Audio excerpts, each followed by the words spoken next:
Tragically, bat populations across Canada and the United States have already been invaded by this disease, white nose syndrome, and millions of bats have already been killed. And one of the things we can do is put up bat houses.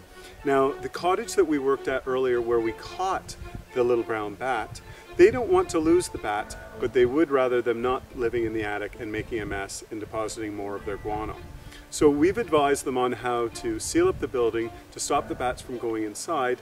We'll clean up the mess, and at the same time we're going to put up some bat houses. So when the bats come back in the spring, they have a new place to live.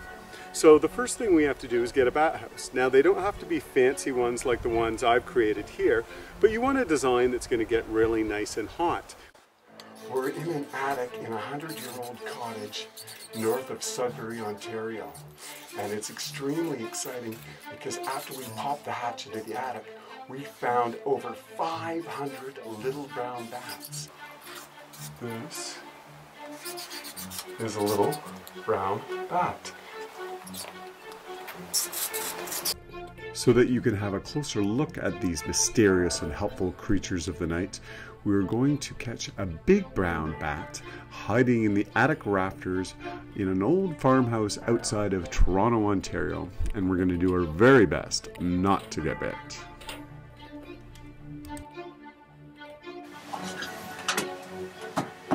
If you have a little closer look, you can see just how amazing this species is. It's one of my favorites, the big brown bat. They are very fragile. You can hear, I'm sure it's a female, squeaking away, hiding underneath the insulation because it's so nice and hot. As I mentioned earlier, it's about 38 degrees Celsius up here, and what we have is a little brown bat. You can see they're really not all that large. One of the reasons they look much larger when they're flying is if you extend out their wing. So let me see your wing there, bud. If you extend it out,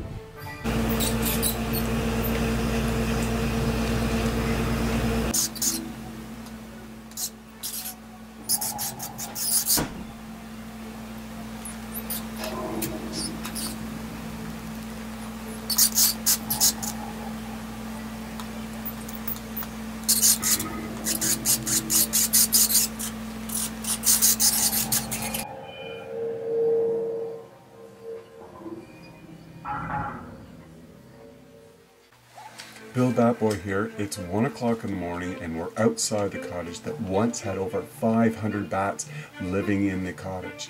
Now we spent 3 days sealing up all the openings that are 1/4 of an inch or more to make sure the bats couldn't get in. Now there were 4 areas that we did not seal, and these were the areas where the bats were primarily going in and out of the building. These areas, what we did is we put up one-way doors. We also put up 4 bat houses for the bats so that the bats will end up staying in the area, eating their full body weight in insects, which is obviously going to make the people who own this cottage very happy. And at the same time, they're no longer living in the attic and filling the attic full of guano and that terrible smell that sometimes goes with it. So we can live with these amazing animals. We just have to take the time to do it properly. Now, I'm going to step out of the way so you can have a little closer look at these one-way doors and see how the bats are trying to rip them off. It's quite cool.